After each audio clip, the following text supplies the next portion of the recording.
Zee TV news కి స్వాగతం. తిరుపతి జిల్లా బుచ్చినాయుడు కండ్రిగా మండలంలోని కమ్మ సంఘం అధ్యక్షుడు గాలి చెన్నకేశవనాయుడు ఆధ్వర్యంలో నందమూరి తారక రామారావు గారి 29వ వర్ధంతి ఘనంగా నిర్వహించారు. ఈ కార్యక్రమానికి ముఖ్య అతిథులుగా సత్యవేడు నియోజకవర్గ అబ్జర్వర్ గా పనిచేసిన చంద్రశేఖర్ నాయుడు మరియు శ్రీకాళహస్తి నియోజకవర్గం తొట్టంబేడు మండలంలోని తెలుగుదేశం పార్టీ ముఖ్య నాయకులు గాలి చలపతి నాయుడు, మండలంలోని కమ్మ సంఘం సభ్యులు తదితరులు ఎన్టీఆర్ చిత్రపటానికి కొబ్బరికాయలు కొట్టి నివాళులు అర్పించారు. అనంతరం అన్నదాన కార్యక్రమం నిర్వహించారు. ఈ కార్యక్రమంలో స్థానిక ఎస్ఐ విశ్వనాథ్ నాయుడు, ఎన్టీఆర్ అభిమానులు, తెలుగుదేశం పార్టీ నాయకులు, కార్యకర్తలు పెద్ద ఎత్తున పాల్గొన్నారు.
ఏకైక నాయకుడు నందమూరి తారక రామారావు గారు. అతని యొక్క వర్ధంతికి ప్రతి ఒక్కరూ ఘనంగా అశ్రు నివాళి అర్పించాల్సిన బాధ్యత మా అందరి మీద ఉంది. అందువల్ల మేము ఈ ప్రోగ్రామ్ ని కండక్ట్ చేయడం జరిగింది. వెంటనే మేము ఆహ్వానించిన వెంటనే మా పెద్దలు చంద్రశేఖర్ నాయుడు గారియండి, చలపతి నాయుడు గారు కానివ్వండి, మా యొక్క ఆహ్వానాన్ని మన్నించి దీనికి విచ్చేసినారు. వాళ్ళందరికీ మనస్ఫూర్తిగా కృతజ్ఞతలు తెలియజేసుకుంటూ ఈ సదావకాశాన్ని ఇచ్చినటువంటి ఈ కుటుంబ సభ్యులందరికీ నా యొక్క ధన్యవాదాలు. చెప్పిన ఒకే ఒకరు ఎవరన్నా ఉంటే అది శ్రీ నందమూరి తారక రామారావు గారు. తెలుగు వాళ్ళని మద్రాసీలను పిలుచుకునే గొప్పటి కాలంలో ఢిల్లీని ఎదిరించి మేము మద్రాసీలం కాదు, మేము తెలుగు వాళ్ళం, మాకు తెలుగు అనే గుర్తింపు ఉందని ఎలుగెత్తి చాటిన మహామనిషి శ్రీ స్వర్గీయ నందమూరి తారక రామారావు గారు.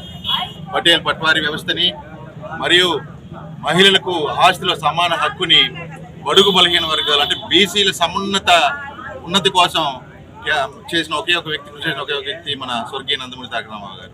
అంతేకాకుండా పేదలకు 2 రూపాయలకి కిలో బియ్యం అన్న పథకాన్ని తీసుకొచ్చిన మొట్టమొదటి వ్యక్తి శ్రీ స్వర్గీయ నందమూరి తారక రామారావు గారు. మనం ఆయన అడుగుజాడలను నడుస్తూ ఈ రాష్ట్ర అభ్యున్నతి కోసం అదే దారిలో శ్రీ నారా చంద్రబాబు నాయుడు గారు పాటుపడుతూనే ఉన్నారు. కాబట్టి మనం ఆయన యొక్క సేవలు ఏదైతే ఉందో స్ఫూర్తిగా తీసుకొని బిఎన్ కంట్రీలో కానీ ఇంకా ఇతర ప్రాంతాల్లో కానీ ఈ కమ్మ సేవా సంఘం తన యొక్క సేవా మార్గాన్ని కొనసాగించాలని సందర్భంగా మరీ కోరుకుంటూ ఇక్కడ వీచేసిన పెద్దలందరికీ కూడా నేను ప్రత్యేకమైన ధన్యవాదాలు తెలుపుతున్నాను. ఎన్టీ రామారావు గారి మహానుభావుడు ఎన్టీ రామారావు విగ్రహం లేకుండా ఉంది. ఈ యొక్క దీన్ని మనమందరం కలిసి ఒక మంచి విగ్రహాన్ని తయారు చేసుకోవాల్సినటువంటి బాధ్యత మన మీద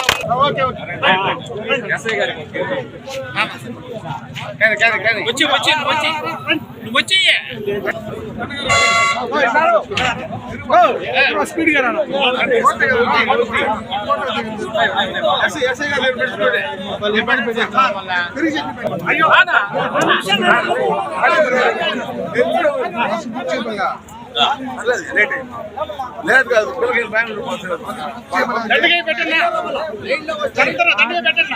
దండగా పెట్టండి.